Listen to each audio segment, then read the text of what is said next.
You must stay at home. Stay at home.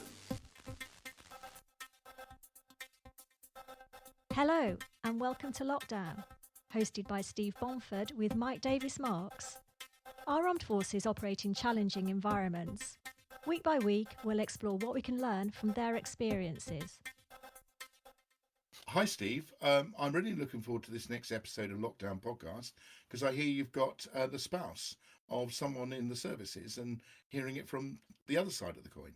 I do indeed, and she is also a mum of 3 young children, and she's a teacher at a secondary school. She's the head of the languages department, I believe, or joint head of the languages department. Excellent. Well, let's listen to it then. As a mum of 3 little Masons, what has changed as a result of COVID-19? I think our biggest change has been that our usual schedule has come to a grinding halt. I think all of our usual activities, which are the after school clubs, before school clubs and netball and football, has just stopped, and we've really trying to adjust to that kind of slower pace of life, trying to work from home and trying to teach the kids from home has also imposed a bit of a change on us, but something that we're slowly getting used to, I think. You are a teacher, so hopefully homeschooling might not be too much of a problem, but I'm sure they don't necessarily react as the same way to a teacher as they do to mum. So how are the children finding this? Yes, definitely. There have been quotes of "You're not my teacher," but actually, yeah, I think what's worked for us at the moment is that we tried not to recreate school here. So we know there's schoolwork to do for them. We know that it can be completed in the morning. We might do something different in the afternoon, but there's no pressure. And there's been days where we haven't done schoolwork. There's been days where we have done quite a bit. We spent the day colouring, so it's not a lot of pressure, I think, because I think there's enough pressure as it is at the moment. I think we've been focusing on going on a bike ride. We've got our middle daughter has just started riding a bike without stabilisers. So it's a couple of life skills that this lockdown has enabled us to have a go at potty training our youngest. That's done. Tying of shoelaces, all those things. But in terms of coping, I think they are really missing their friends. They're really missing their grandparents. We've had some good days. We've had some not so good days. But it's just getting that message across that we can't see them for the time being, but with lots of Zooms and FaceTimes, they've been able to see their friends and grandparents. They've been creating a few pictures and drawing bits and pieces for my grandparents, their great grandparents. We've cycled to the post box and sent off all their lovely drawings and had some good feedback there. So just trying to do something, but not too much pressure, I think, because it's just not needed, I think, at this time. Okay, that's really interesting. So I'm getting a sense that you're probably spending a lot more time with your children than you have done in the past because it's a necessity. I'm just curious whether have they been out and about and how have they reacted to this idea that other people might actually make them poorly? Is that something that they're aware of, or how have they reacted to that? It's taking a bit of getting used to, definitely, as we go out as a 5, quite a kind of big group, kind of trunking down the pavement or on our bikes and scooters. I think, we definitely have to keep reminding them, bit of space, everybody. Yeah, it's just kind of getting it. I think the girls get it. They're 9 and 6, so it's been quite okay to kind of explain to them, and they know that if we're walking on the pavement, it's crossing the road. That's just becoming a bit more natural now, which is obviously the new normal. Our 3-year-old's taking a bit of adjusting. He seems to think everyone's got coronavirus as we're walking down the street, but actually, he's doing okay. Has he expressed that? Because you did mention to me that he was before this call. You mentioned he can be a little bit vocal about that.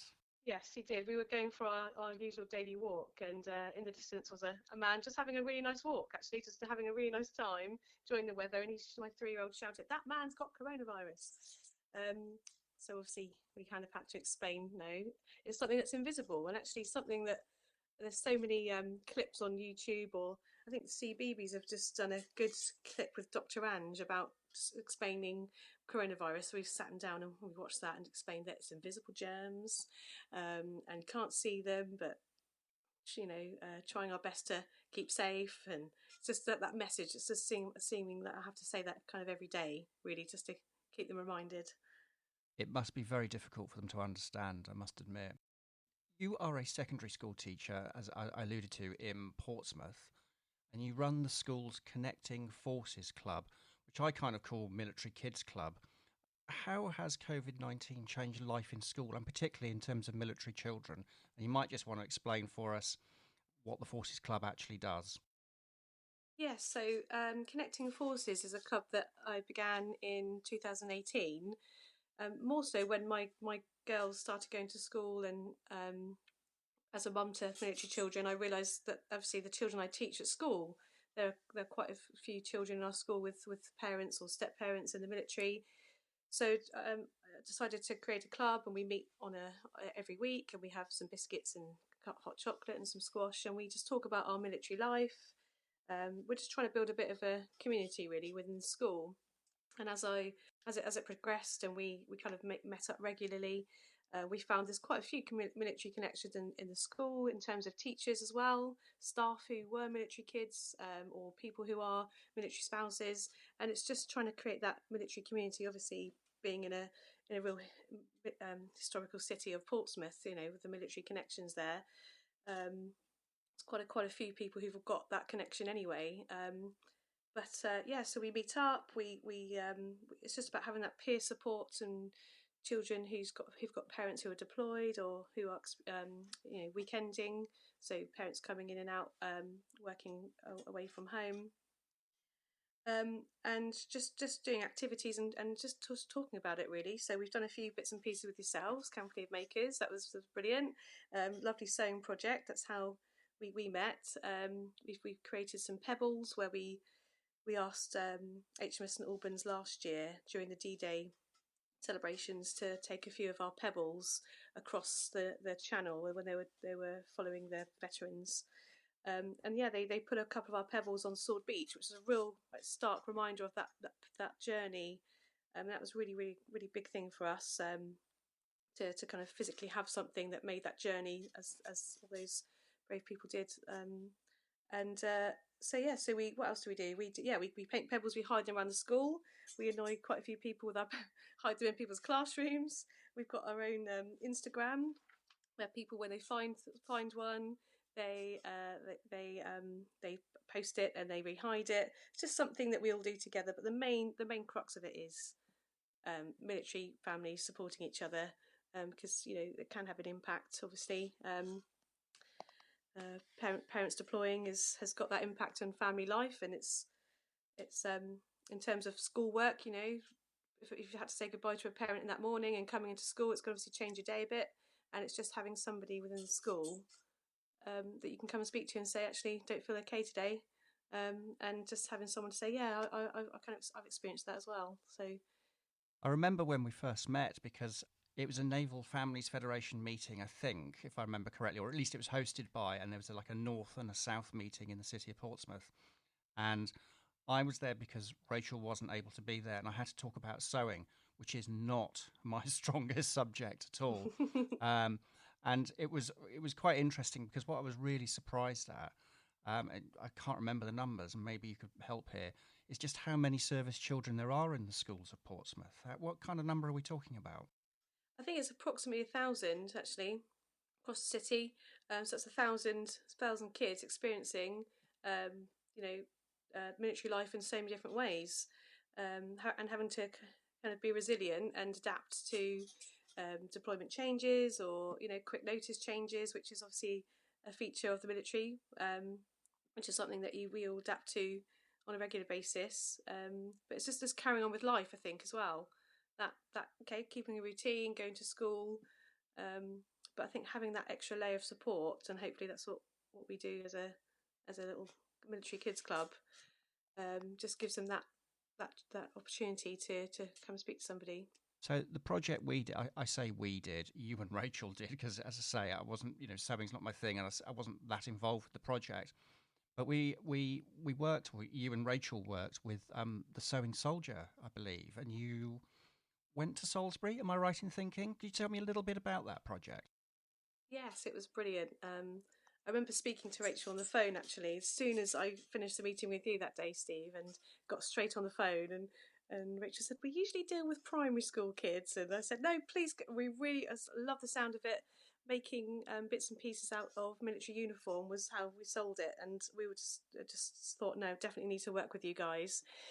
So Rachel came to the school.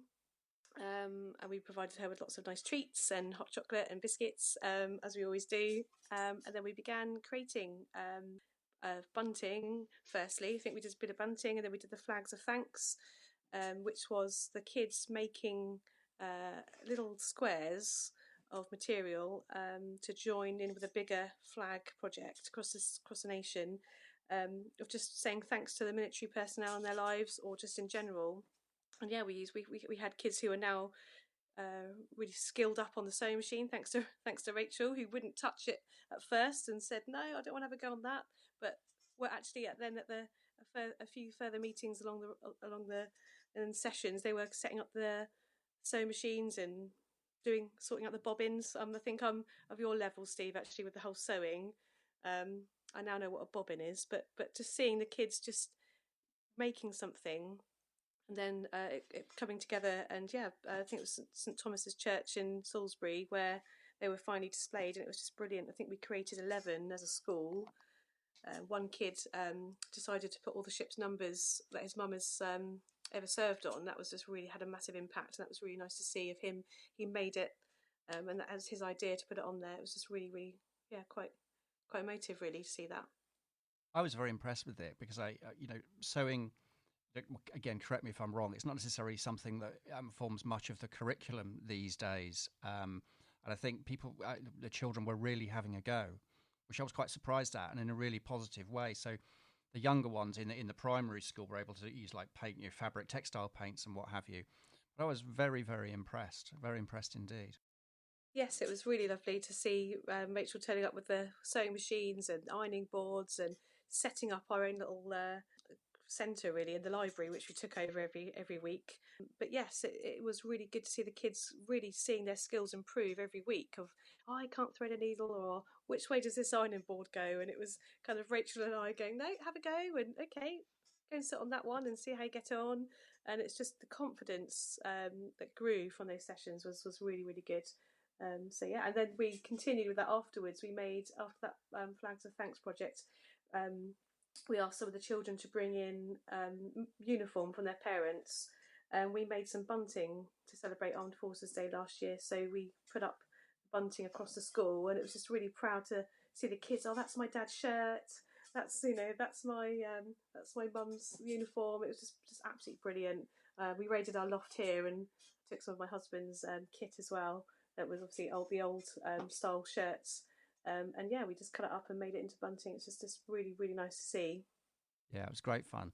We're going to ask Neil State, the sewing soldier, who from the British Sewing Bee, that listeners may not know, to see if he'll do an interview as well. So we'll find out firsthand how that all went for him as well. Moving on, your husband is currently serving in the Royal Navy and is about to go to sea. What additional challenges does service life present? So I think, yeah, it's always obviously tough if they have to go away. Something that comes along with the job, I suppose. We, as a family ourselves, we've experienced.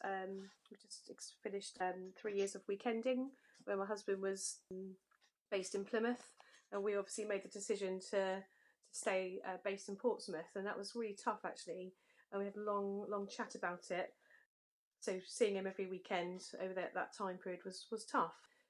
And I know lots of other military families would make that move, and other military families would stay where they are. But I think we made the decision to stay in Portsmouth because most of my family and his family are from around here. And obviously I've got my job of teaching, the kids are in school. So we did make that hard decision to stay put. But yeah, so that did obviously create a bit of a tough time, obviously not seeing him in the week, but something we've always done, whether it's weekending or deployments, is we count the Mondays. It sounds so much better to count Mondays than months or days. That just psychologically, I think, just helps. How many more Mondays? Oh, it's 6. Or how many more Mondays? Oh, rather than days. But we do have a little chalkboard that we kind of count down with. That's okay. the children do get sad, and they do say they want to see their daddy, and but it's just kind of just letting them know it's okay to feel sad during that time. We all miss him. I miss him, and then when we get to that stage, if they're feeling a bit sad, to say, right, okay, should we just draw a picture? Should we try and send daddy an email?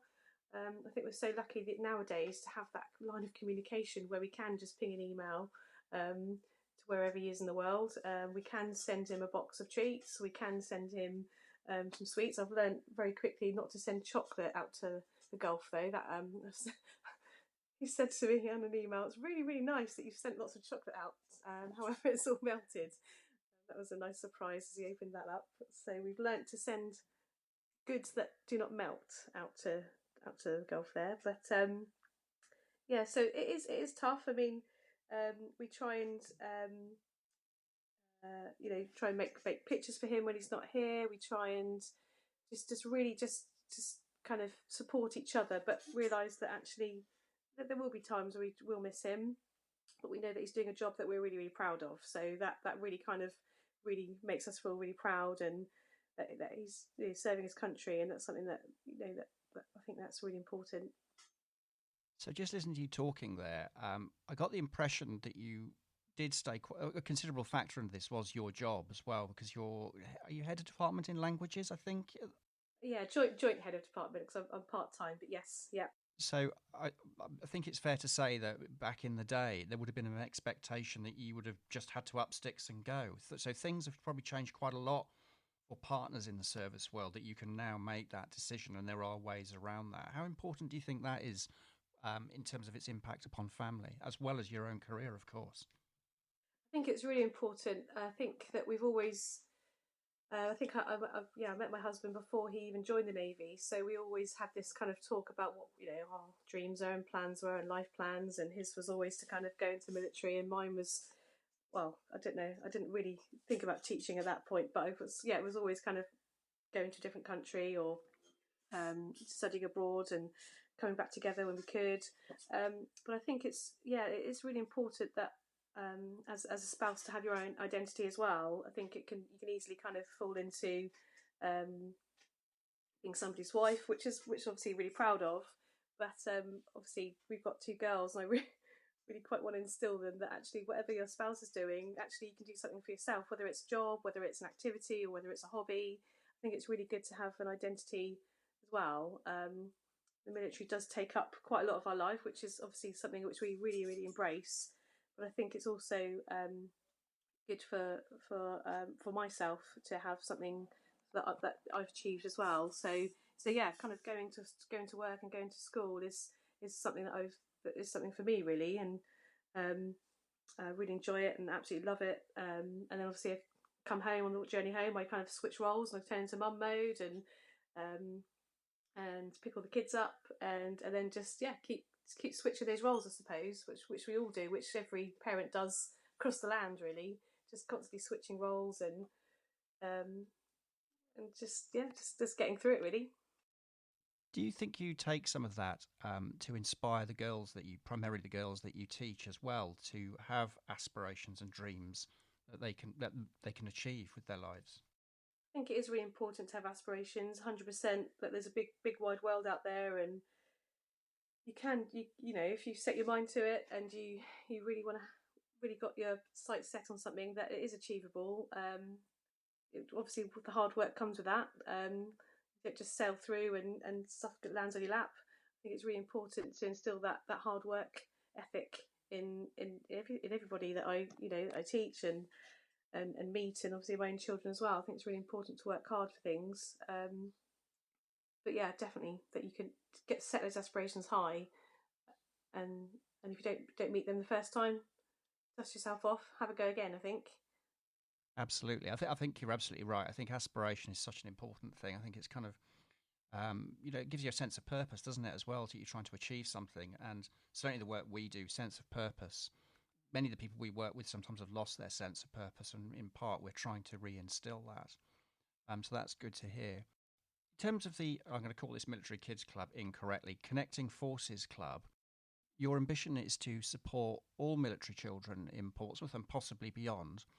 Given that the future is very, very uncertain at the moment, I mean, there are obviously some very serious challenges about how you, should we say, restart a school. So with all of that going on, how do you think you will be able to achieve that in supporting military children throughout the city? That's definitely an aspiration of the Connecting Forces. I think now that we've established ourselves within our own school, we've talked about it, and the kids primarily have said that they are desperate to go into other schools and meet other military kids across the city. So I'm kind of letting them lead, really. We have a vision of Connecting Forces members from my school being little mentors and going around to other schools and just spreading that military community within the city. Obviously, we want to liaise with different schools across the city and speak with the city council and get local MPs on board, and really just try and get the fact that there are a lot of military kids in the city, and they might just be the only military kid in their own school, or there might be two, and some schools might have 15, and loads of schools within the region really support kids well. But I do think there's an extra layer of support I think that schools can add. Kids are at school for quite a few hours a day. I think that's a great way to kind of capture that support and to let them know it's there for the families too as well. So if somebody's deployed in their family, okay, go to school today, but you know there's someone in your school. And it's with the staff, kind of making the staff aware as well of that impact of military life too. And that's what Connecting Forces is about as well. I regularly brief staff in my school about the impact of deployment and weekending, or who out of our kids is experiencing that at the moment and how we can support them. So it's just giving that support to teachers on how to support, and equally getting the military kids of Portsmouth kind of together through projects as well. So that's something to really look forward to. But yes, there will be some challenges along the way, but we'll have a go. We'll have a good go at it. Glad to hear that. Do the children support each other? Do you think that happens as a group, as a cohort? Yeah, definitely. It's really nice to see that kids that maybe would just walk past each other on a normal day now have that connection. That's what Connecting Forces has done. We've got year 10 speaking to year 7s. We've got people coming up in year 7 who say, "Oh, I remember you. I used to live on a patch with you," or our parents were on the same ship together. And so it's just that dialogue. So people coming into the school who might not necessarily know each other but have that connection there. It's just that peer support. So yes, we've had a dad last year who was deployed, and he's coming back. His deployment was being extended, and the date, the arrival home date was kind of changed a few times. That was impacting obviously on our group, and so we made a little box of treats. So we asked the kids, or the dad, or what type of things does he like, and so we kind of made a real nice kind of box to welcome him home with, and we all did that as a group. It was really nice. So somebody was doing a pebble, or somebody was doing decorating the box, and it was just really nice feel good factor knowing that parent was going to come home and have a little box waiting just from us there. So that was really nice. That sounds really good. Just on a sort of more sort of education point of view, schools, how are schools going back? What steps have been taken? Because you've been supporting key workers. Am I right in thinking that, or you're about to do that? Because I know there's a lot of talk in the news about certain year groups going back, and I think you mentioned to me something about bubbles, which is probably not the exciting version I'm thinking of. But anyway, do you want to explain a little bit how schools are going to try and go back to normal? Yeah, I think so. Since lockdown, I've been attending on a rota key worker schools, so going in and supporting the kids of key workers, and spending the day with them. And every teacher's been on a rota. That's every school in the country supporting their kids. And yes, so as we obviously the news kind of the briefings happen, and as the information comes out, I believe that the primary schools are going back next week. I think secondaries have got a little bit longer to go, but I know that our school is putting plans in place to come back and obviously create something really safe for the kids to come back in and follow all the government guidelines of keeping social distancing. And I think what we've done also as a school is obviously keeping contact with the kids. That has been obviously the trickiest part, but we've been making phone calls and checking up on our tutor group and just seeing how they are and how they're getting on with logging in. We've provided paperwork, paper packs for kids who haven't got the access at home. We've had members of staff delivering packs of work to kids.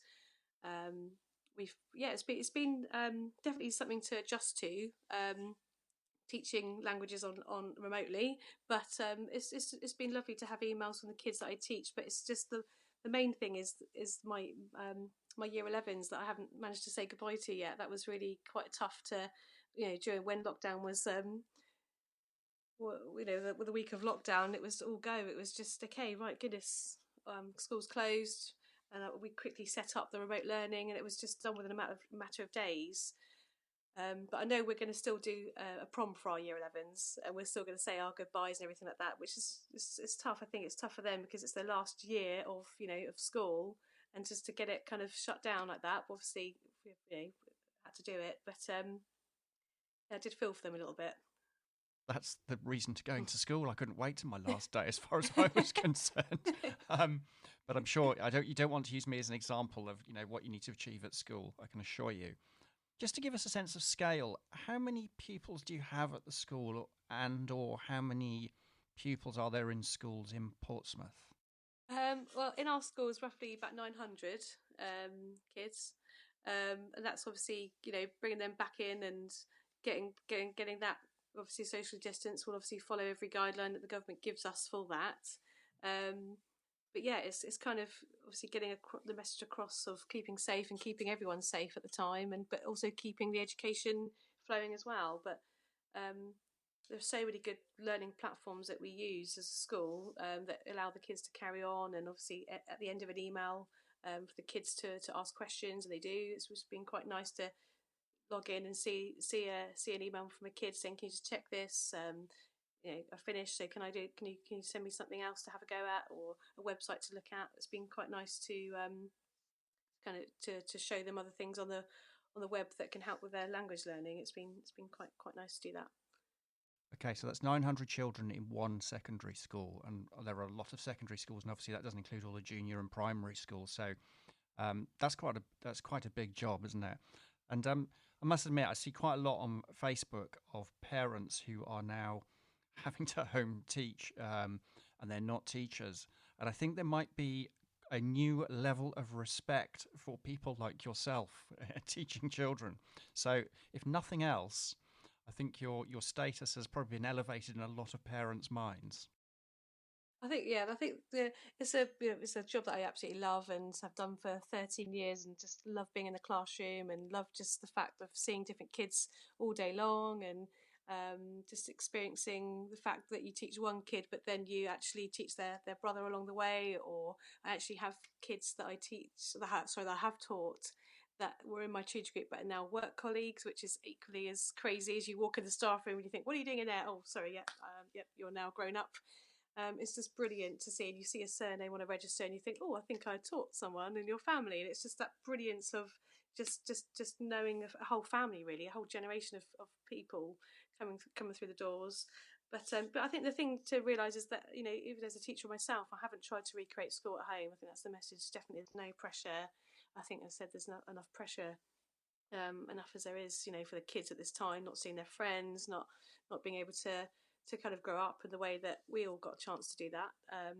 So I think that, yeah, definitely just little bit here and often. If they don't want to do it, there's no point kind of sitting down there and kind of get them to do it. But sometimes my kids want to do a bit of work just at bedtime. It's like, oh, really? That's convenient.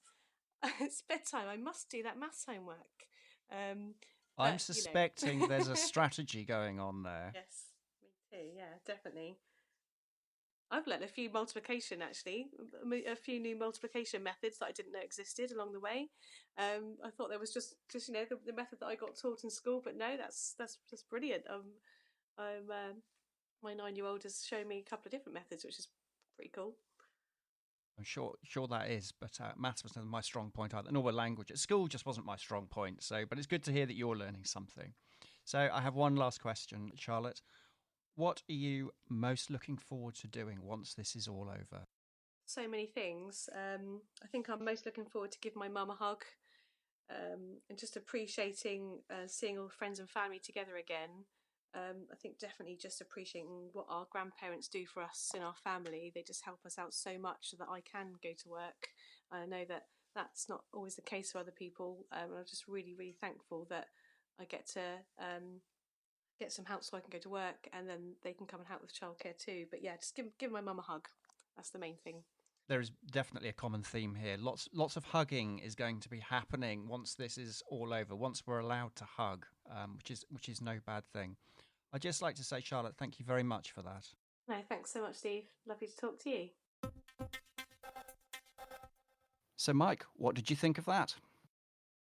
Really interesting, Steve. Mum of three, as you said, she's married to someone in the Navy, is used to separation and not seeing him around for long periods of time, and she's holding down a very high-profile job in a local school as well. She's got a lot on her plate.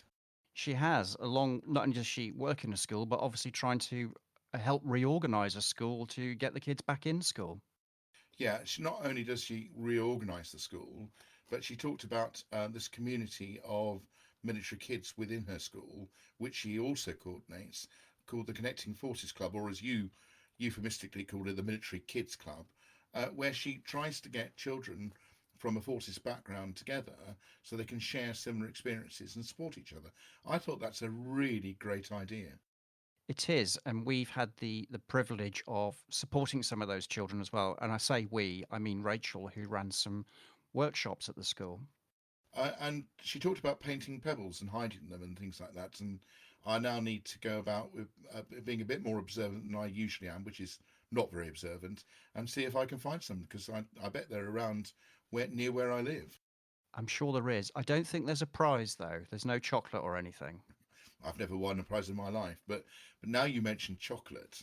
No, actually, I think what she's doing is really important, because I think one of the undertold stories of service life is how the spouse, the partner, the person that stays at home to bring up the children, probably still to work, and to do all the normal things at home when the other person is away for what can be months, several months on end, is actually astonishing. And as an ex-service person myself, when I was away at sea in a submarine, not even able to communicate with my now wife, what she did in looking after the children, mending plugs, and all the things that a couple would normally expect to do. And I take my hat off, and frankly, I think it's astonishingly unrewarded, unrecognised job that we need to sing about.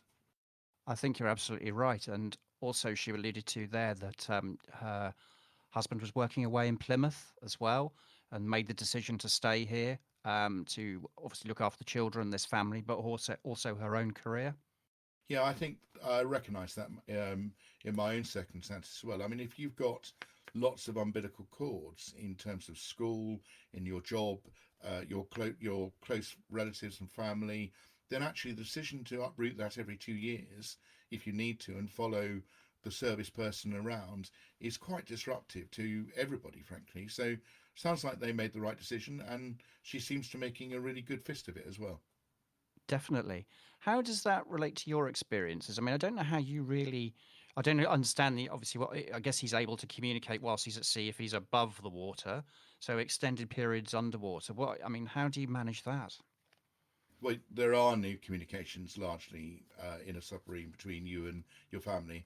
That there are some exceptions to that, but I won't bore listeners with that. But I solved the problem because there's an old adage which some of your listeners might remember, which is that submariners are either present at the conception of their children or the birth, but not both. And I decided I'd like to attend both events. And therefore had my children fairly later in life, when I was largely not going to sea. So I never really had the problem of being sea-based, with one small exception, whilst my children were growing up, which of course I really, really enjoyed. So you were present for both? Yeah, you don't have to hammer that point in. It's out there now and everyone knows. So, it might be yeah. I'm impressed. That's all I'm saying. I'm impressed. I think my wife was impressed as well. But anyway, that's another story. I love the fact that she's also taken a bit of what you do in Company Makers sewing, and had a project around that called the Sewing Soldier, and I love the fact that they've sort of taken this military kids club, the Connecting Forces Club, and got them involved in sewing and relating that to what their parents do in the forces. I think that's brilliant. Yes, it is. The Sewing Soldier is actually a person. It wasn't a project. What Neil Stace was at the time a lieutenant colonel in the British Army, and he decided that he was going to go on the Great British Sewing Bee, and he was a semi-finalist in that. So he came up with a project called Flags for Thanks, which was what he was doing to sort of commemorate people who'd served in the armed forces. And he actually came down and delivered some workshops for the children in the school, which they were very excited about. Excellent. I'm not sure you could say Flags for Thanks if you'd had your tot of rum for the day, but that's well, yeah. So no, that sounds really good. So, and the another fact that she came out with, which I didn't know, was that there are over 1,000 military children in schools in the Portsmouth area. I suppose it's not that surprising if you sit down and think of it, given that we are, quite a major naval port. But even so, there are 1,000 children, and she's got this club set up in her school. But the hope is that they're going to reach out to other schools and get other schools in the area to do something similar. I think that's a brilliant idea. Yes, I think the aim is to get more schools involved, because some schools have a very high percentage of children that are service children, others have very few. So it's quite difficult to organise activity when there's only a small number of people. So I think what she's hoping is that those with only a small number can come to her school and they can do activities across multiple schools at the same location, which sounds like a great idea. Yeah, indeed. One of the other things that I picked up on was all about homeschooling. She's a teacher. She's presumably very good at teaching children. That's what she does. That's what she's paid to do. And yet, now we're in the era of homeschooling, at least in the short term. She's finding it quite challenging teaching her own children at school. I love that comment, "Mummy, but you're not my teacher." Here's a teacher being told by her child, "But you're not my teacher." And I can relate to that because obviously I've got two teenagers, one back from university, one back from college, and homeschooling is, particularly for the older teenagers, is very challenging. So I wish her all the luck with that. Sounds like there's some hard-won experience there, Mike. Well, I'm not sure it's one yet, anyway. Yeah, no. So anyway, so homeschooling, and I think that's I think that's a challenge that a lot of parents are facing, and of course the news as this podcast goes out is that there's a very tentative return for some age groups in schools, in secondary school now, but it's going to be pretty unusual until at least next term, and even then we don't know what the normal will look like then. It's likely not to be what they were used to up until March this year. I think definitely.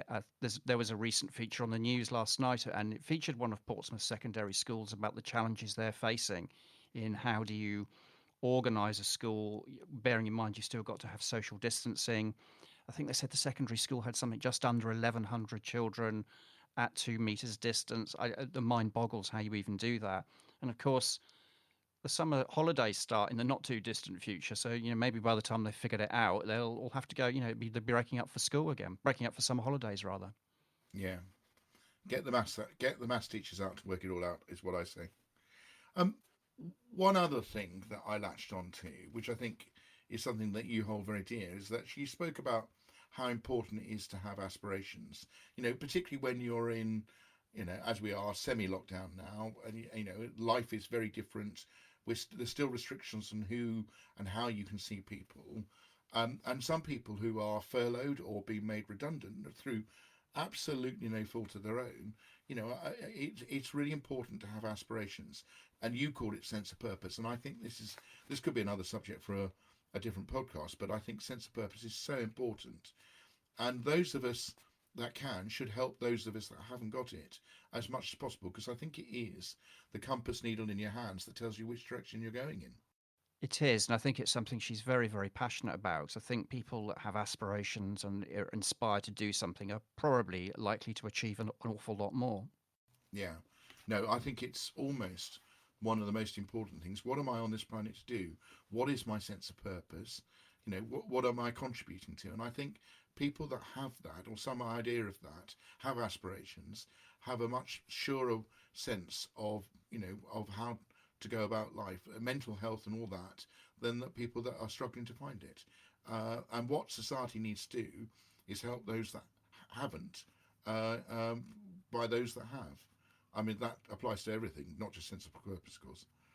Absolutely. And I think in these uncertain times, I think people are finding new ways of doing stuff as well. As we've talked about in previous episodes, what impact in a positive way can technology have to help with all of this? Yeah, I think we talk about some of the silver linings of COVID-19, you know, in various episodes, and certainly technology has enabled quite a lot of the breakout community spirit, for instance, that we've seen. You know, my street has created a WhatsApp group at the start of this, and everybody's on it.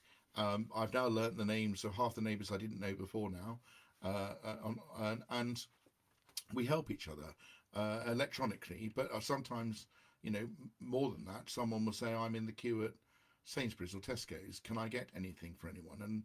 And that sense of community spirit is enabled by technology, but it's also one of the silver linings that's come out of this pandemic. Does that mean you can get your neighbours to supply your chocolate that you don't have? Oh, and quail's eggs and lobsters and foie gras, of course, Steve. That's all I eat all the time, according to you. Well, you know, I just thought I'd check. Well, just I like to think you're thinking about my nutrition and health all the time. That's really good. Well, you know as well as I do, we do like a breakfast between us that we've not been able to do. Oh, I'm looking forward to that. I'm not sure that should come out in the final edit, though, because my wife doesn't know. Well, as it's you, Mike, we'll take that out, maybe. And on that note, I think we should finish, and thank you very much. Thanks for listening. If you'd like to hear more, why not subscribe to the Lockdown podcast? To get in touch with Company of Makers, email us at lockdown@companyofmakers.com.